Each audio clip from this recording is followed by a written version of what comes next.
come on, some of the looks that were on TV on Saturday, it felt like Christmas. The grass was, brown or whatever that color is. It's beige because it's dying out. It had a great look. Nothing says Christmas like dead grass. Maybe it. Keep your tree until April. That's the look. Christmas. Dead grass. Yes. Pestilence. That's the way football's supposed to be Misery. played in late December. That's right. Happy New Year. Happy New Year. You get to play football on dead grass and an ice ground. Very fitting. Yeah, shut up. Very fitting with your performance thus far this year in picks. Look away, Chris. By the way, Pete's been fired. Good. I Deserves was supposed it. to read what they put in the sheets. I'm reading this verbatim. Pete f***ed up again. He's been fired. Sorry, Pete. Sorry. Merry Christmas, Pete. Merry Christmas. He hasn't been fired, not that I know of. But Chris is going to be fired for making picks. A clean sweep last week. We disagreed on 3 straight up, and I nailed all of them. 2 of them could have gone either way. I still don't know why you picked the Broncos to beat the Rams. Other than that, it was close. Yeah. Best bets, 2-1 versus 0-3. Against the spread, 7-9, which isn't great. 4-12, even worse. And I've reclaimed the lead in best bets by a half game. Kills me. I am leading in every category as we enter the final 2 weeks of the regular season. It's killing me. It's official. I'm like, it looks like I'm tanking for a better draft position here, but I'm actually trying. Gosh, I'm in my own head. I'm trying to make up some ground on you. It's snowballing in the wrong direction. I got to win one of them. I got to win one of them, and my only one to win is best bet. So the pressure's on here down the stretch. Yeah, you're down 15 straight up, 19 against the spread. Yeah, that's over. We're not going to disagree on enough for you to make up that ground. No. Your only shot is best bets. And Yes. and I finally, I haven't gone 3-0 yet this year, but I finally got my second 2-1. I have been abysmal, and I'm still leading you, which tells you how bad you've been. All right, other than that, so pay no attention to our best bets, but everything else, at least what I say, you may make a little bit of money Yeah. and have some fun Seriously. in the process. But we were talking about this before. It has been a crazy year. This is why a lot of people won't bet on football. You really don't know what's going to happen. And as I said earlier this year, it's like flipping a coin, and you get to enjoy the process of the coin flipping for 3 hours. And then you find out whether it's heads or tails at the very end of the game. That's the fun of it. It takes 3 hours for you to figure out whether or not you guessed right or wrong, but it is just a guessing game because the lines are set in a way that makes it very difficult to know what's going to happen. And even straight up, we don't know what's going to happen because the teams are so packed together. But let's get to it. We have a packed schedule. 16 games, some of which very compelling, some of which not. Even harder to pick when you don't know whether teams are going to try to win. And that begins tonight. Cowboys, 12.5-point favorites against the Titans. Titans playing for nothing. This game means nothing to them, even though they're alive for the postseason. Next week's game determines the division winner. Tonight's game means nothing. I've heard, Chris, that the Cowboys, even though they are very much alive for the division title, I've heard word on the street, sources close to the situation, yada, yada, yada. Cowboys may pull their starters at halftime in this one. Wow. So maybe they think they should be able to do enough with their starters in the first half to win the game. They'll be comfortable with backups in the second half. So keep an eye on that. But even then, 12.5-point margin. Who do you like and by how many? Yeah, well, I like the Cowboys, and I like them by 17 at the very least. I'm going 27-10 Cowboys. It doesn't sound like the Titans are really going to play anybody, that's slightly injured or too important to their team to lose this week to not have in Week 18. The Cowboys, I could see them maybe taking that approach where they pull guys in the second half of the game. Again, I think the reality of Philadelphia losing the last 2 is very slim to me. And maybe they're just looking at it and hoping to be, full steam, ready to go for the wild card round. But either way, I expect them to come out and kind of have their way with this less than 100% Titans defense. And the Cowboys offense is really good, as we've talked about. What they did to Philadelphia last week, I know they had a few short fields, but they have great balance, and Dak's playing pretty good football. The Titans have not been good at stopping the pass.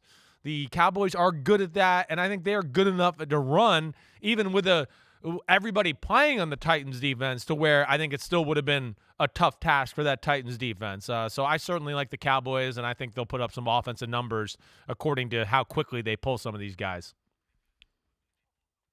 Yeah, I got 27-13. It's not looking good for Tony Pollard tonight, but they still have most of their best players. I really am curious, though, about this thing that I heard just before we got started about the Cowboys pulling starters at halftime, because that could allow the Titans to backdoor cover with just some of this. It's like betting on preseason. That's what some of these games are going to be like. And who the hell would bet on preseason games? Because you don't know who's going to be playing or how long they're going to be playing or what they're going to do when they're out there.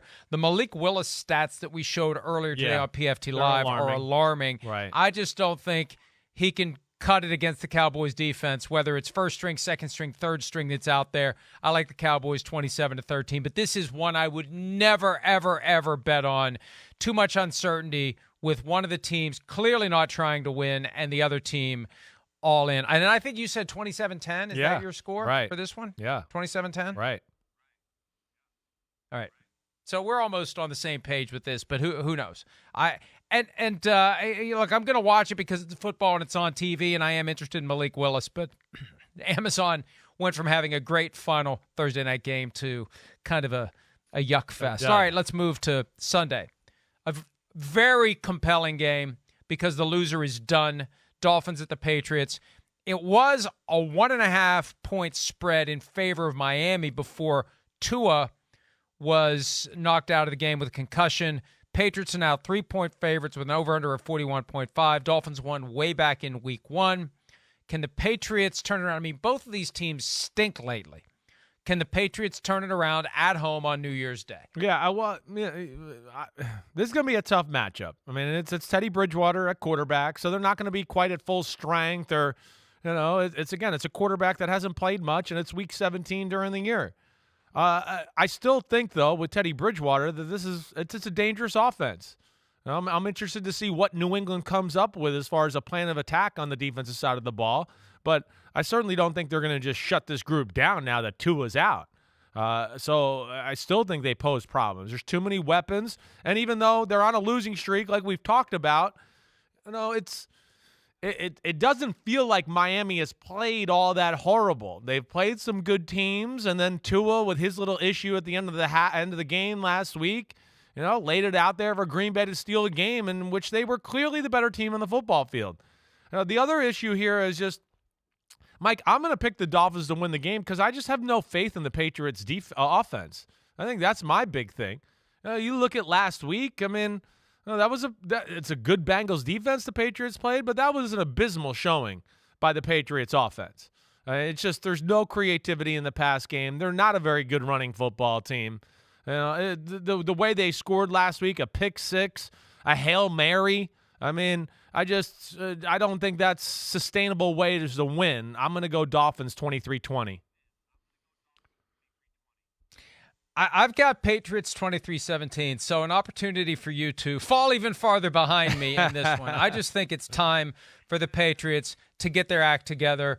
And I think all of this Tua stuff, it just weighs on an organization. Yeah, we saw what they did after he was out for a few games earlier this year. I just think it's just too much for the Dolphins, as they have yet another good year that's probably not going to end in a playoff berth. The Patriots still very much alive, and I think feeling some heat. Not that Bill Belichick is going to be out after this year, but boy, there's going to be a lot of questions this offseason, a lot of changes to be made. And I just think this is one of those dig deep, play for pride, get a win, and hope that you can maybe snake your way into the postseason. That's what the Patriots are going to try to do. And I just think there's enough life there. And you get the Dolphins out of South Florida in early January. Not that the weather's going to be a dramatic issue. I haven't seen anything to suggest it's going to be horrible conditions, but it's still mild. January in Boston. Yeah. I like the Patriots to pull it off 23-17 and keep their playoff hopes alive, slim as they may be. All right, Saints at Eagles. New Orleans still very much alive in the NFC South, although fading. Still there. Beat the Browns last week. Impressive showing. Eagles trying to nail down the 1 seed. They're 5.5-point favorites. We still don't know whether it's going to be Jalen Hurts or Gardner Minshew at quarterback. I don't know that it matters all that much against the Saints. Can the Saints cover the 5.5-point spread? And is there the possibility of an upset, Chris? Well, I don't know if I think there's a possibility of the upset. I don't see that. I don't know if the Saints are good enough offensively to consistently drive the ball on this Eagles defense. I think that's the thing I look at. Last week their defense made some plays. They had some ugly drives and all that, and that's Cleveland, and they're a bigger team than Cleveland, and they can kind of impose their will here, but they don't have a size advantage against Philadelphia, excuse me.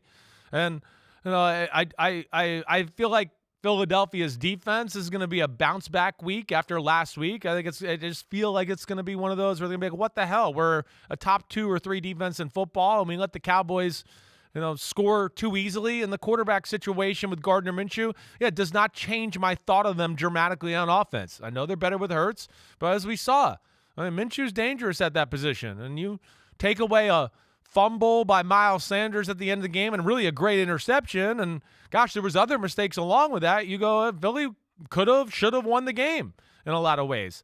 I'm going to go Eagles get back on track, squash the Saints. Got a little motivation because this could help their draft pick with their trade with the Saints. I'm going to say Eagles 27-13. I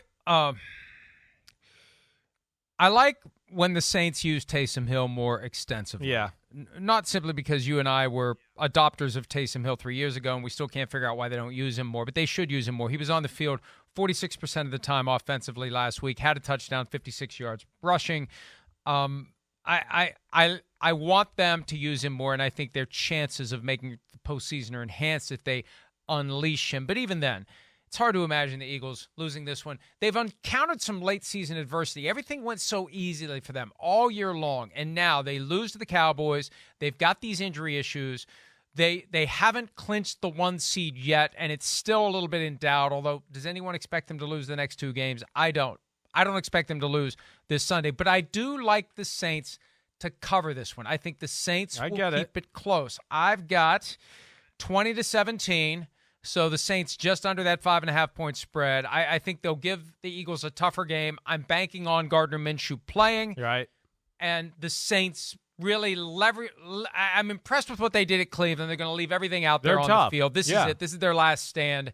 And they're not going to go away easily, especially, Dennis Allen's got to be hearing the chatter about Sean Payton maybe coming back to the Saints. And if not Payton, maybe Allen will be one and done.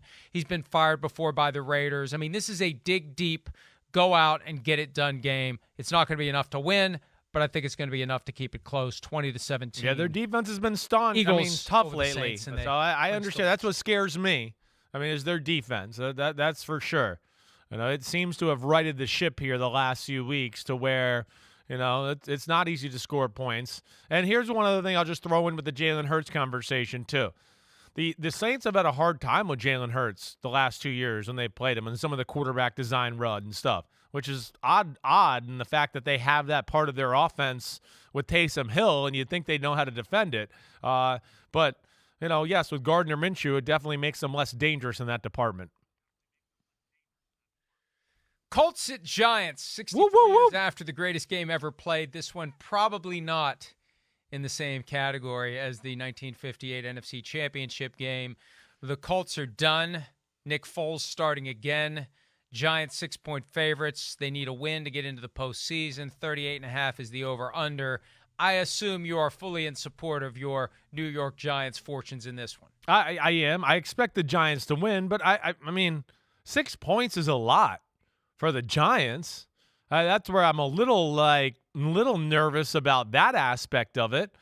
But I again, you know the drill. You heard Troy Aikman and Joe Buck the other night. Colts defense is freaking good. It's just how long can they hold up, or can the Colts offense put a drive together to take some pressure off them? So I don't think the Giants are going to be able to move the ball easily. I think this is going to be rough.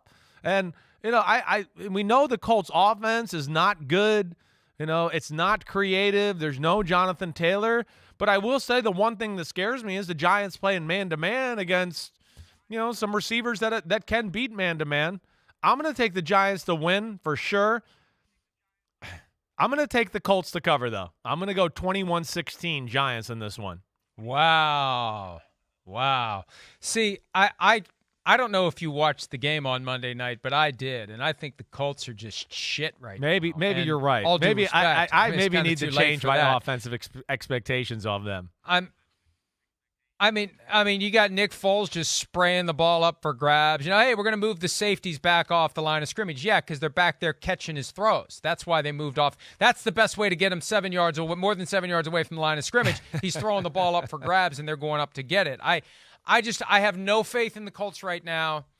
Not with I'm sorry. I mean, Nick Foles, Super Bowl MVP. That's great. It was great, but when he's the starter, it just doesn't work, and they don't have Jonathan Taylor, and it's just we're getting into business decision phase of the season where guys don't want to be injured. Guys don't want to have a procedure on an otherwise healthy body right now going into the offseason, and I just feel like the Colts are done. They tried, and Jim Irsay may still hire Jeff Saturday when it's all said and done. I just don't see this going well, especially with the Giants very much alive, pissed off that they blew the game against the Vikings. They should have won that game. This is their opportunity to nail down a playoff berth that no one would have expected going into the season. I think the Giants roll 24-7 in this one. Whoa. Yeah, listen, I mean, I'm scared of the Colts, too. I'm scared of the Colts. I'll let you change your score if you want. I'll let you change it if you want to change it. Yeah, I feel like if you want to pick the Colts to not cover. All right, I will. I'm going to go 21-14. I'm going to change my mind there. I'm going to just have them covered by a little. I mean, the Giants, wow. I was just going to go and I'm about to pull up. Have they won a game by more than 6 points the whole year? I mean, that's the first thing that I was like, I don't think they have.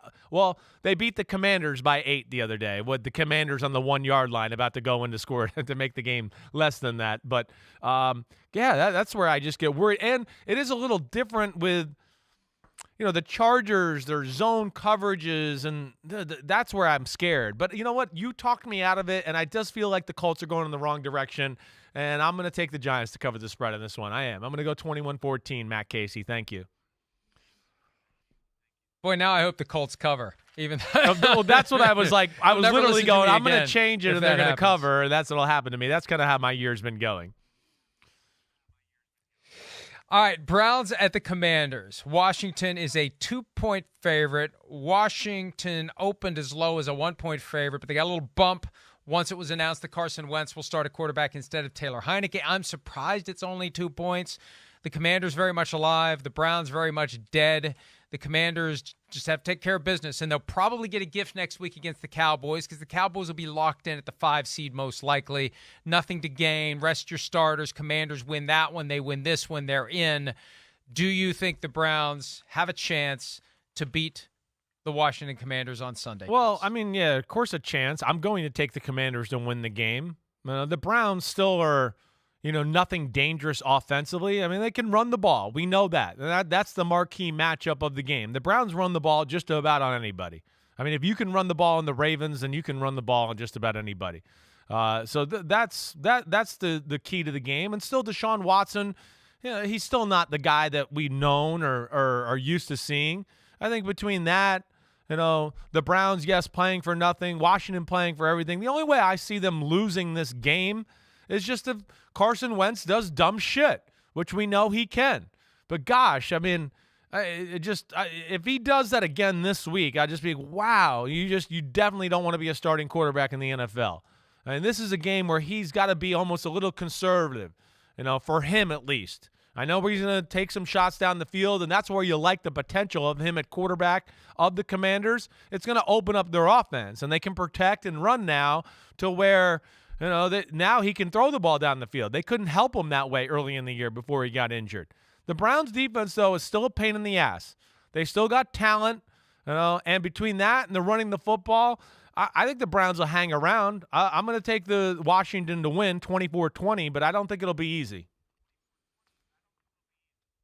Yeah, look, again, it's hard to really predict these games at this stage of the season. You don't know what the motivation is. You don't know what the level of effort is. You don't know how hard a team is going to play when there's nothing to really play for. And I'm going to allow myself to be a prisoner of the moment and be influenced by seeing the Browns just blow it at home against the Saints. I mean, that pissed me off. I picked the Browns as the best bet. This is a retribution pick by me for the Browns to fail to cover. 20-10 Commanders over the Browns. I don't think it's going to be as close as you do. We both are picking the Commanders to win and the Commanders to cover. And this one has best bet written all over it for me because that 2-point spread seems too low for my liking, which would be a signal to maybe take the. Well, it feels like that spread is like that because of the asterisk Carson Wentz does dumb shit thing. That's to me where it feels like it. Like that it's like, well, he'll throw a pick or he'll hold the ball too long, and Myles Garrett will come around and blindside him, and all of a sudden it'll be 1st and goal for Cleveland going in to score, and you're going, man, Washington was so that's what I worry about. Him being too aggressive, too worried about holding the ball, making big plays. But I hear your point there. I went 24-16, 24-14, and then I went, I think Cleveland might hang around for a little bit, so I went with that. But I don't think you're crazy with your thought. Always an interesting dynamic, too, as to how much the starter is going to be worried about getting yanked for the backup. If this one was close and he struggles, will he try to do too much? Will he be too careful? What will his mindset be in this game? What does Ron Rivera say to him about how safe he is or isn't, and does he believe it? I could look at it and say, hey, there's only 2 games left. What are they going to do? Well, maybe they're going to be antsy enough that if they feel this thing going sideways, they're going to pull him out and go with Taylor Heineke. Use both quarterbacks like they did last week. So I don't know how that affects Wentz mentally. Does it make him more likely to do dumb shit or less likely to do dumb shit? Only time will tell. All right, Bears at Lions. Lions are 6-point favorites. They had been one of the hottest teams in football until they put their foot in a steel trap down in Carolina last week against a rushing attack that they could not stop. It was an embarrassment for the Lions. I mean, they cooled off quickly. They're 6-point favorites, as I mentioned, over under a 52. Do the Lions win? More importantly, because when you're playing the Bears, there's always the chance Justin Fields is single-handedly going to be responsible for a cover. Yeah, that's what's scary. And, the thing you just brought up. I mean, the Bears are still a pretty good running football team. And the Lions, like, Mike, you expect to watch a game like that and you think, oh, I'm going to turn it on, right? Carolina versus Detroit. And Detroit's D-line must have got pushed around the field. Their D tackles must have got dominated. It wasn't that. That's the 2 linebackers at the second level were pitiful. Rodriguez and Anzalone, they made more bad plays and poor run fits.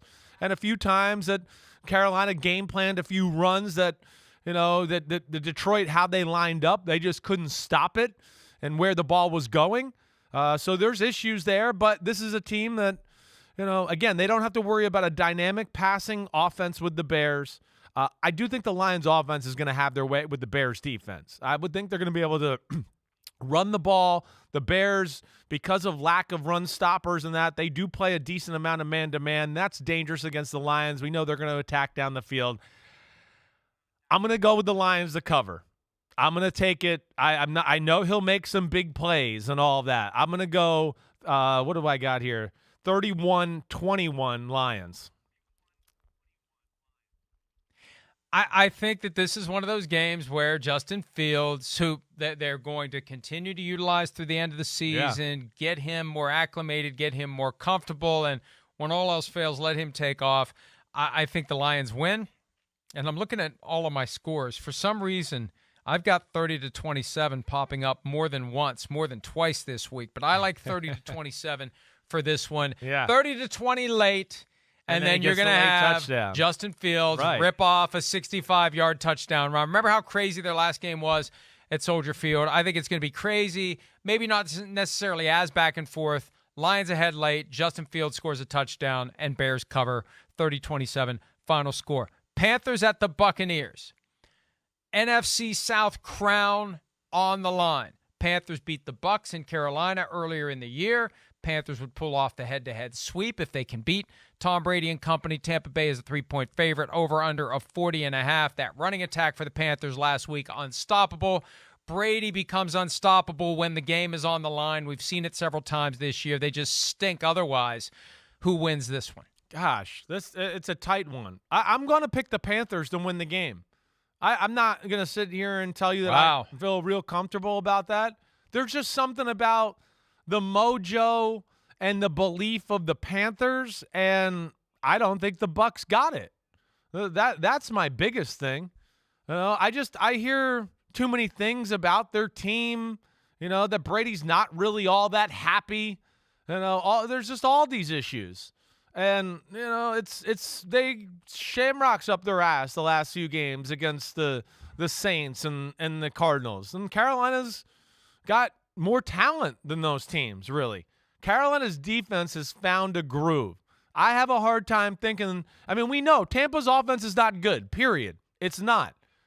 And I think this Carolina defense with Steve Wilkes coaching it is definitely better than the Cardinals or the Saints defense they played the last few weeks. And, not only can they stop the run, and I know there's no J.C. Horn, which hurts, but they can put some pressure on you as far as rushing the passer and make you throw the ball into some tight man-to-man coverage. And I just think I'm going to couple that with the run game and a team that's got a little life. And then Sam Darnold's been a nice addition with some, read option plays, and he's been throwing the ball well, and he understands how they're playing. I'm going to go 20-16 Panthers on the road. Wow. Yeah. Gutsy. Because, look, the Buccaneers know the importance of this game. Tom Brady knows the importance of this week. If they could just play better in the first three quarters, they wouldn't be in these spots where they have to pull a rabbit out of their butts. And that's how you beat them. You blow them off the field like the 49ers did, like the Bengals did, right? That's the key. They came back late against the Saints. The Saints left an opening. Came back late against the Cardinals left an opening. I think it's going to happen again. I think the Panthers are going to leave just enough of an opening. You almost convinced me to change my mind, but I'm sticking to my guns. I'm sticking with a baby splitter here, 24-23. Panthers cover, Bucs win, some sort of crazy shit at the end. Tom Brady makes something happen, and the Bucs get the victory. It's going to look like the Panthers are going to win. You're going to look like you were right, and Tom Brady's going to pull something out of his butt, and they're going to end up winning the game 24-23. That's my take on that one. We've seen it too many times this year, and I just feel like Tom Brady can't be denied a playoff berth in what likely will be his final year with the Buccaneers. And if they don't make it to the playoffs, there's no way in hell he's playing for them next year. There's still people in Tampa that think they're getting him back next year. I'm with Rodney Harrison. I defer to Rodney. He's going to play next year. He's just not going to play for the Buccaneers. All right, Broncos at the Chiefs. Turmoil in Denver after a 51-14 loss on Christmas Day. Still had 22 million people watching that debacle. That's how strong the NFL is on a captive audience day. No captive audience this time around. Chiefs fans very happy about the ongoing pursuit of the 1 seed. 12.5-point spread. Patrick Mahomes closing in on a potential MVP award. 45 over/under. Chris, I'm sure you're going to pick the Chiefs to win. The question is, do you think they win by more than 12.5? The Chiefs are always scary. Of course they're going to win.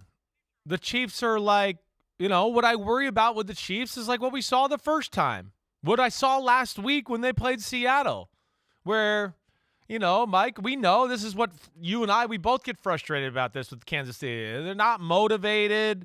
They can take their foot off the gas pedal, and for lack of a better phrase, they do dumb shit. Last week, you're like, what? The game's 17-3? How? It should have been 34-3. Dropping passes. Mahomes missing open receivers for touchdowns. Can't get 2 feet down going out of bounds on a third down, and he's got like 7 yards to do it. It's just, that's where the Chiefs are scary. And that's what they did against the Broncos the first time around. We're up 27, and he just started trying to fit balls into tight windows like, oh, shit, I'm going to go for it. And all of a sudden they were in a dogfight. So that's what always scares me. They're clearly the better team. And I'll say this too, Mike. Their defense has changed here the last few weeks. I feel like they've gotten more comfortable with their young guys. They're starting to expand the variety of the playbook a little bit, which is encouraging. I'm going to take them to cover, but it scares me because of what I said. They are the ultimate, we could beat the Broncos with a arm tied behind our back type of team here. I'm going to go 30-17 Chiefs. You're right, and we've seen that throughout the Mahomes era. Right. I remember a game against the Raiders. I think it was week 2 of 2019 where they won 28-10 and they scored all 28 points in the second quarter. And Right. the other 3 quarters, they didn't do anything. Right. And they lapse into this funk and they get complacent, and it opened the door last time around for the Broncos to come back. And I think that's reason enough for the Chiefs to not let it happen again. I hear you. I'm sure they were reminded of it all week long by Andy Reid after he ate his cheeseburger that was packed in a shoebox. He was happy for 5 minutes, and then he put the Broncos film on and he got pissed off. 40-21 is the score I take. Again, the Chiefs trying to get the 1 seed. They know the importance of this looming rematch with the Bills happening in Kansas City, not in Buffalo, not in Western New York, not in that stadium with the Bills Mafia there. They can't control what happens Monday night. They can control winning the game on Sunday, and I think they will easily 40-21. Jaguars at the Texans. Good God. This one means nothing to either team. The only thing of relevance here is the Texans not blowing the number 1 pick in the draft. Lovie Smith, the coach, he was the coach of the Bucs 8 years ago when they deliberately tanked to get Jameis Winston. Maybe that was punishment enough to get him from trying to do it again. 4.5-point favorite are the Jaguars, over under 43.5. Who do you like? Well, of course the Jaguars. I mean, it's hard to pick Houston, even though there's like a lot to respect there. As we say that every week, they continue to play hard. I mean, even what they did last week, way to go. They're a pain in the butt because they've shown they can run the football. They got this little Driscoll package as far as he comes in, and they do wildcat stuff with him running the ball, almost like a Taysom Hill element. But still, I think the Jaguars are flying high here. I think they're a team that's finally like, wait, we are good, and we are kind of figuring out how to win, and we had extra time to prepare for this one. And I think Trevor Lawrence, as I said earlier this week, I think he's definitely got into the top 10 quarterback conversation. I'm not so sure he's not in the top 6 or 7 in all of football already right now. I'm going to go, Jaguars to win, Texans to be annoying for a little bit, 24-13. So you still have the Jaguars covering, and it's a double-digit win you're predicting. Look, this is sit-down, first reaction, pasta and meatballs, and then I've been trying to talk myself out of it, but I just can't do it. I've seen something in these Texans players in recent weeks, a level of fight, a level of will, a level of desire, a level of want that isn't going to go away. And you know what? You bench your – I don't know who they're going to play. Do they try to tank? It doesn't matter. What's the difference between the first string and second string with the Texans? Whoever's out there is going to play their ass off. That's right. And they're going to play well. And they beat a desperate Titans team. They gave other teams all they could handle. They gave the Chiefs everything they could handle. They gave the Cowboys everything they could handle. They're playing for pride. They're playing for film. That's one of the motivations late in the year. The eye in the sky don't lie, That's and what right. you do now can and will be used against you later, especially if there's another new coach in Houston. I think the Texans win this game. Wow. I haven't picked I picked against them all year long. I'm finally picking for them. 20-17, the Texans beat a Jaguars team that really isn't playing for anything. Well, and I suspect that even though Doug Peterson said he's not going to pull his starters, I suspect at some point he's going to get some of those key players off the field and hold them for next week. Well, am I wrong in the thought that Jacksonville can still they can still be a 7 seed, right? They have more avenues than the Tennessee Titans. So that's where I feel like they can't not play. I know they need a few things to shake out their way. I get that. But, they could still win to Sunday. And I think there's a possibility if things shake out right. The last time I read the whole playoff scenario where they could lose next Sunday night and end up still being in the playoffs. So there is that. I'm just throwing that out there for everybody's knowledge. I can't imagine 8 and 9 getting in. I can't imagine it, but maybe it would happen. The other thing, too, that I think applies here, if they win this week and tie next week, they win the division. That's the one thing we haven't talked about, a Week 18 tie, because they would have the tiebreaker with a 1-0-1 head-to-head record against the Titans. So there's another potential reason to win the game, and they may lose some of that motivation if the Texans end up losing tonight, as we expect them to do. All right, last one, Cardinals-Falcons. What's the old saying? If a tree falls in the woods and no one's there to hear it, does it make a sound? Right. I mean, if no one watches this game, does it even happen? Do we even care? Falcons 3.5-point favorites. I'll just give you my score. I mean, I don't give a shit about this one, and I don't think anybody does. Where is my score here? I don't even think I wrote one down. Chris, what's yours? I got to find mine. I'm going Cardinals. I may not have even picked a winner in this one. Oh, here it is. I've got Falcons 20-17. All right, yeah. Yeah. Well, it's the Falcons that got a little bit of that Texans feel, right, where they always play hard and play tough. I just don't have enough faith in Desmond Ridder in their pass game to get it done. So I got to see it to believe it first, and I'm going to take the Cardinals to win a close one. All right. We disagree on several so far. Not nearly enough for you to catch me, but maybe you'll make it interesting going into Week 18. Interesting going into the 4 o'clock games on Sunday of Week 17, including the Geno Smith / Pete Carroll Revenge Bowl against the Jets. We'll discuss that next on Chris Simms Unbuttoned and PFTP.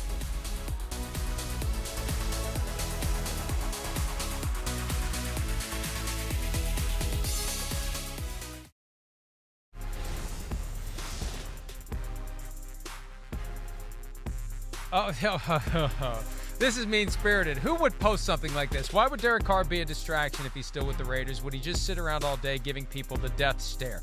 Maybe he would. That's from a couple of years ago.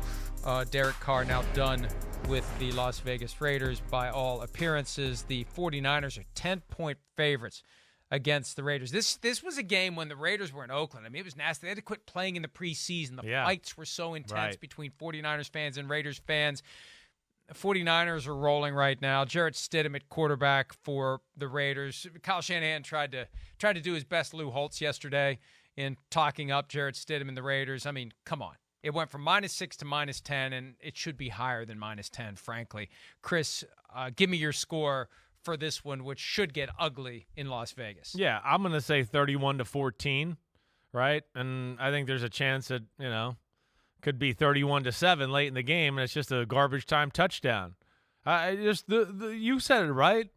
The 49ers are the hottest team in the sport. They're the best team in the game right now at this moment. There's nobody better. There's nobody. They're playing complete team football and playing, dominant. Like we discussed on Tuesday. It's 8 games in a row, and 6 of them have been no, we f*** you up, and this game is over with 7 minutes left in the game. This doesn't happen in the NFL. That's very rare. So I'm with you there, let alone, hey, this is a big deal. I mean, yeah, you can say what you want, and I respect Josh McDaniels and that staff out there and what they do, but how could the Derek Carr situation not be a distraction and carry over into practice and all of that? They just ended their 9-year relationship with their so-called franchise quarterback and said, see you later with 2 games left, and said, we don't want you to be our quarterback anymore.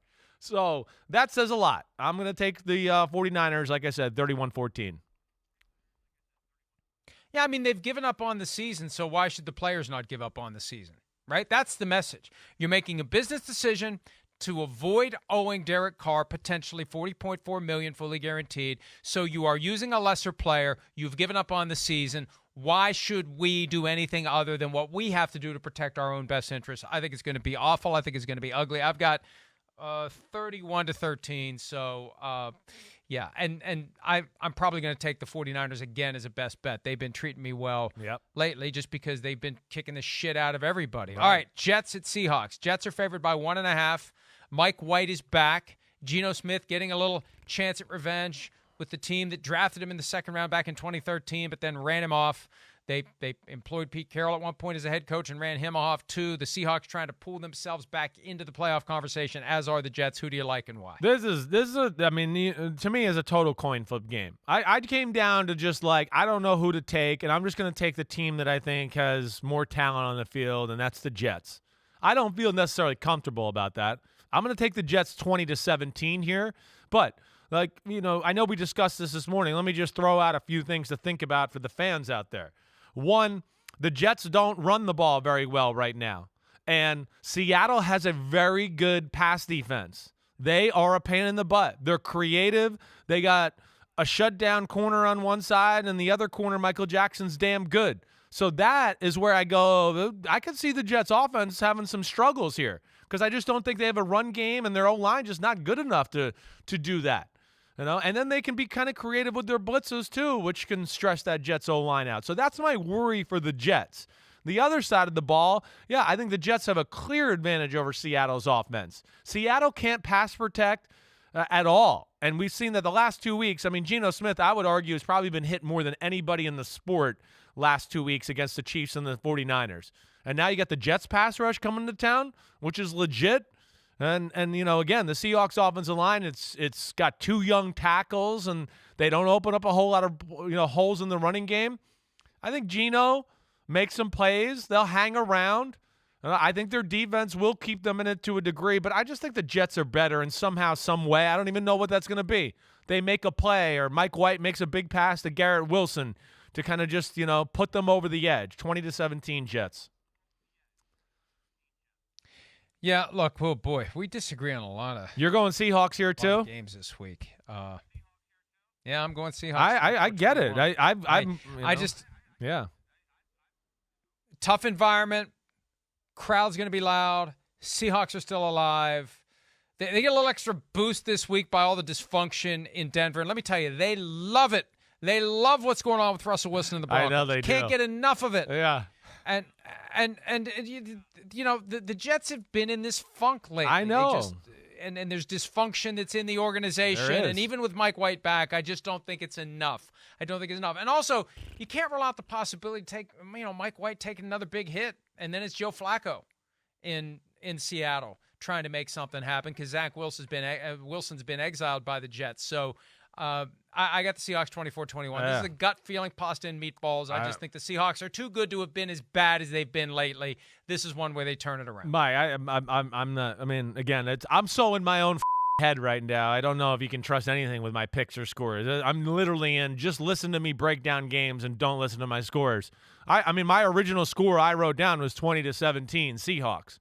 But then last night I was like, I don't know, gosh, and I switched it back. And then I switched it again this morning, and then I went back again before the podcast. So I have 4 lines here, a switch, a question mark, a switch again, a question mark, and then another score.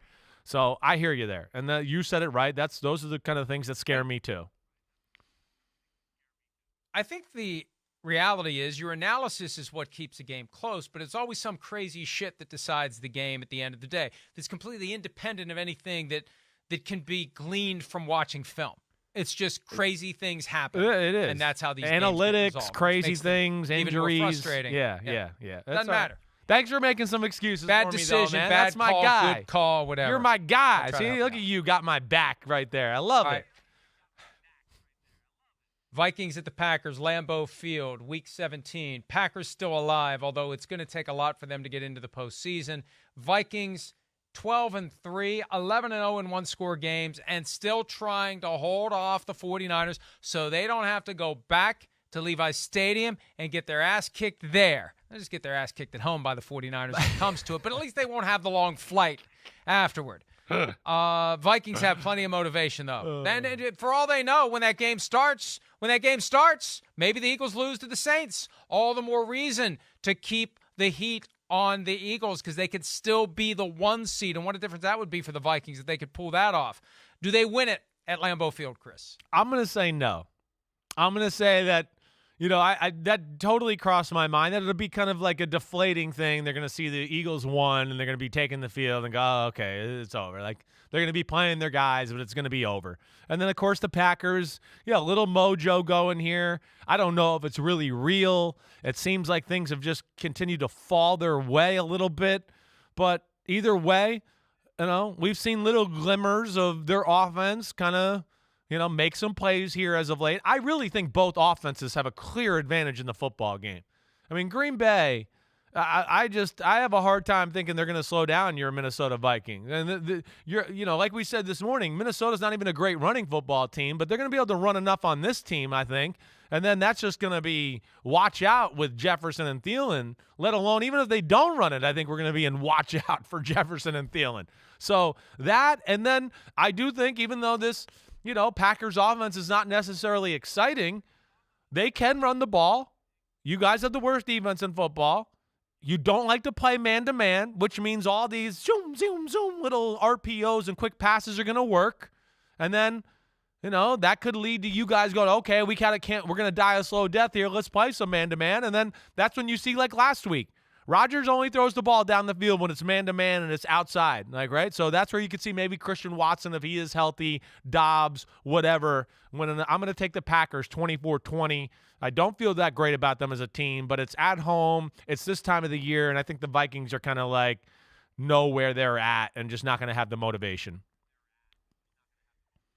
Can you imagine thinking that would be the outcome 4 or 5 weeks ago when the Packers were dead in the water? And they have gotten better with Christian Watson emerging, Romeo Doubs getting healthy, right. Aaron Rodgers finally getting to the level of trust in those guys that Yeah. he should have had a long time ago if he'd have been properly engaged in the offseason. I don't want to get – I've said that time and again. You have. But it's finally happened. Yeah. Better late than never. Mm-hmm. I still believe – and look, you know how contrarian I've been about the Vikings. Yeah. And I've thought it's all fugazi, and I still think it is to a certain element. And I still think they're going to get to the divisional round and get stomped by whoever they face there, 49ers or whoever it may be. But I can't ignore what happened in Buffalo. I can't ignore what happened against the Colts. I can't ignore what happened against your New York Giants on Christmas Eve with that 61-yard field goal. Back and forth. I mean, it's going to be another one of those back and forth and back and forth. You mentioned Adam Thielen. Yeah. He's really been de-emphasized right? lately. KJ Osborne is in a position where he could do everything Thielen does. And TJ Hawkinson has made Adam Thielen, in many respects, I don't want to say irrelevant, right? But I think it's going to happen in the offseason. I got to pull up Thielen's contract. I think somebody's going to go to Thielen in the offseason and say, hey, you're from Minnesota, you're undrafted, you've been a great part of this team, but we can't afford to pay you X, Y, Z for this year. We just can't. And they'd go forward with KJ Osborne and TJ Hawkinson. I mean, Hawkinson's been spectacular very quietly because it's all Justin Jefferson. But if he's covered, Hawkinson's the guy that keeps the chains moving. So I think the Vikings have enough to do it. And I just think that they have gotten to the point, despite the lapse against the Cowboys, despite the lapse against the Lions, they do enough good things. They do enough crazy things that I just feel like they're going to pull this one off. 30-27. That's my second 30-27 of the week. Another close game, another crazy what the hell happened, can't believe it happened, go back and rewatch the game and try to figure it all out type of a game. They'll put the final nail in the Packers' coffin and either 2 seed or outside shot at 1 seed for the Vikings, Chris. Yeah, I hear you there, and I don't think you're crazy for that thought. All right. Rams at Chargers. L.A. Chargers are a 6.5-point favorite over the L.A. Rams. Chargers suddenly the only team to brag about in L.A. They've got the playoff berth. The Rams are dead, although they did destroy the Broncos on Christmas Day. Who do you like in this one? Well, I like the Chargers, but I think the Rams will keep this close. I do. I'm going to play the element of, hey, the Rams are trying to finish strong. They got a little momentum with Baker Mayfield, a little fire under them right now, right? And I'm going to play the angle of, like, the Chargers are in the playoffs and they're exhaling and, we made it and whatever else, right? And then again, the Rams defense it's a pain in the butt. And I know we've said that every week, and it's a Chargers offense that, again, we saw last week. I mean, they had a hard time against the Colts. It's not overly creative, and they can't run the ball. It's a lot of him jamming in 8-yard throws all the time, and it's frustrating. I think the Rams are going to hang around in this one. I know they're just playing for pride, but I think between that, Baker Mayfield's playing for something legit. He might be auditioning for the starting quarterback role of the Las Vegas Raiders. And, the Chargers just taking a deep breath. I'm going to take them to win, but a close one, 20-17. I got 28-21 Chargers. I don't know what the hell to think about this one. I mean, the Rams had, that crazy game against the Raiders. Then they didn't look very inspired against the Packers, and they completely destroyed. I think it came so easily for them against the Broncos. It's going to be hard for them to reset against a team that, you just don't know what you're going to get. This is one of those games where stay away from it if you're inclined to bet. I don't know what's going to happen. I just had to pick a score, 28-21. All right, primetime games for Week 17.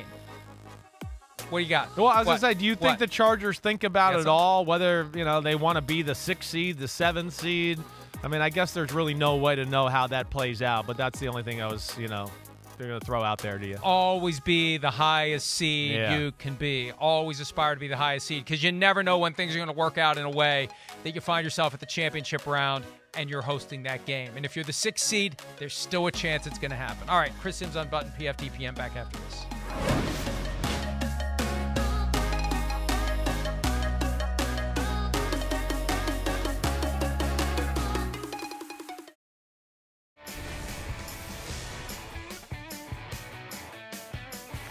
There's Mike Tomlin. Yes, he's not just working, he's winning, and he's got 2 more to go to finish with a winning record, a non-losing record. Again, he's never had a losing record during his time with the Steelers. So, Steelers at Ravens, primetime, NBC. Ravens favored by 2.5.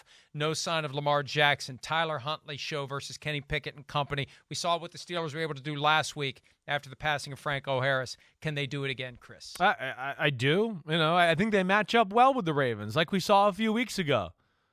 I came away really from that Ravens-Steelers game watching it back a few weeks ago and going, man, if Kenny Pickett stays healthy and doesn't hurt his head, or Trubisky just doesn't make the dumb mistakes, it had the feel of the Steelers were going to win that football game. I'm going to take them to win the game. I am. I'm going to take them 16-13. The Steelers' offensive running game has gotten to a point where it's like good enough to where the Ravens can't totally disregard it. And I think the division opponent, the Steelers, have a pretty good understanding of how the Ravens play defense in the secondary and what they want to do in pass defense. The other side of the ball, I was shocked the first time around that the Ravens ran the ball like that in the Steelers. I got to think the Steelers are going to make some adjustment to their game plans here a little bit. This is, pasta and meatballs, Mike Florio style. Me going to ride the Steelers in a Steelers type of game. And I'm going to ride with them 16-13 to get the win.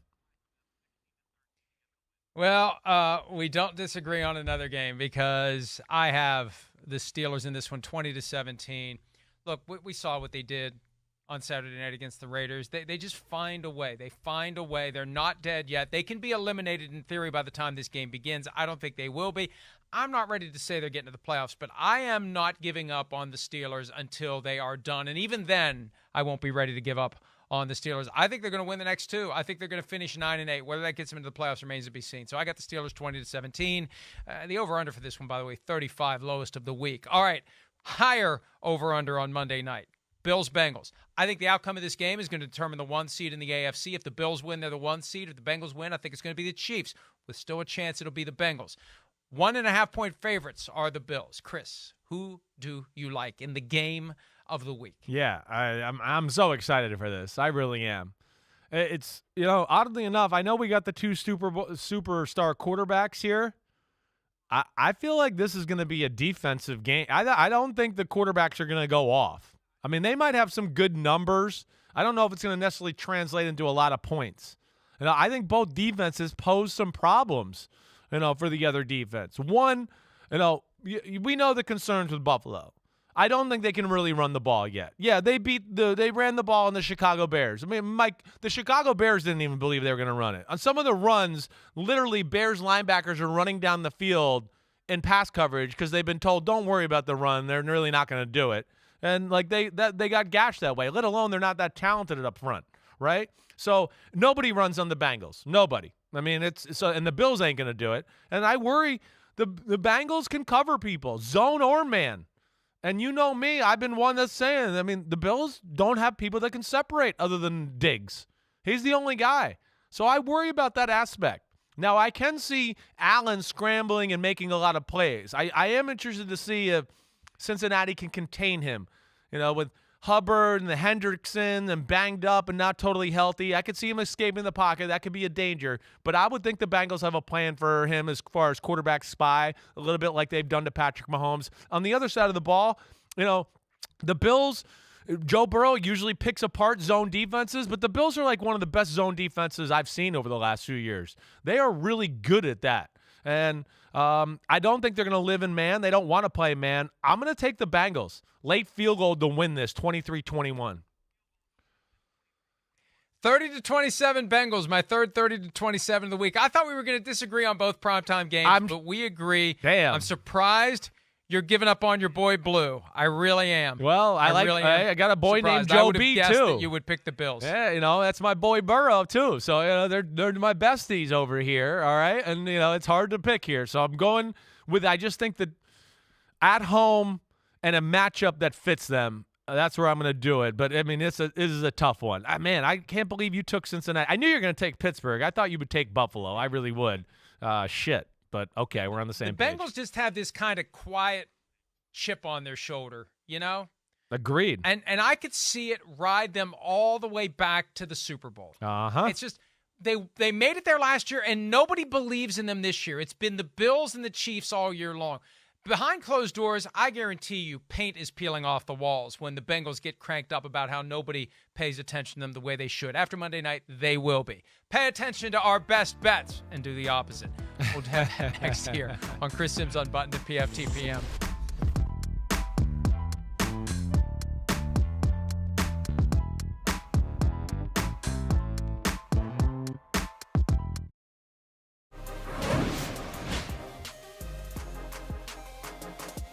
Chris Simms Unbuttoned, PFTPM. Best bets time for Week 17. Christopher, you're up. All right, I'm going 49ers. That's the first one I'm going. I'm going to have them covering the spread against the Raiders. I know they're favored by, 10? I'm going there. Put me down. Put me down for our 49ers as well. They've been good to me lately. Next up, who you got? I'm going to go with the Chargers to cover the spread versus the Rams. It's 6.5. The Rams to cover the spread against the Chargers. 6.5. I think it's just too much.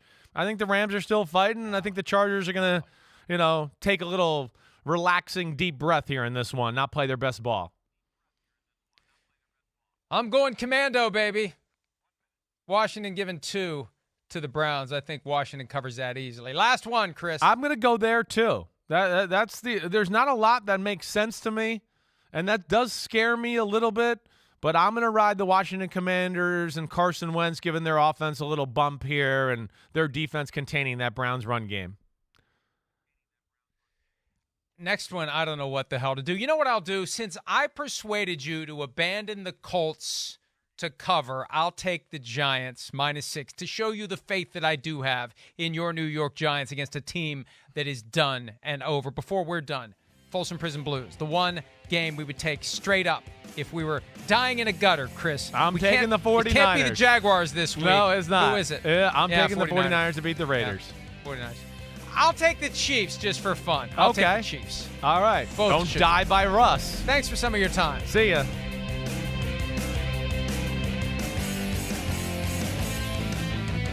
Thanks for watching, homies. Hit subscribe to see all my unbuttoned videos. You get to see me, Ahmed Fareed, all the big player breakdowns, game breakdowns, player interviews, and my film analysis. So please subscribe. Chris Simms Unbuttoned. Peace out.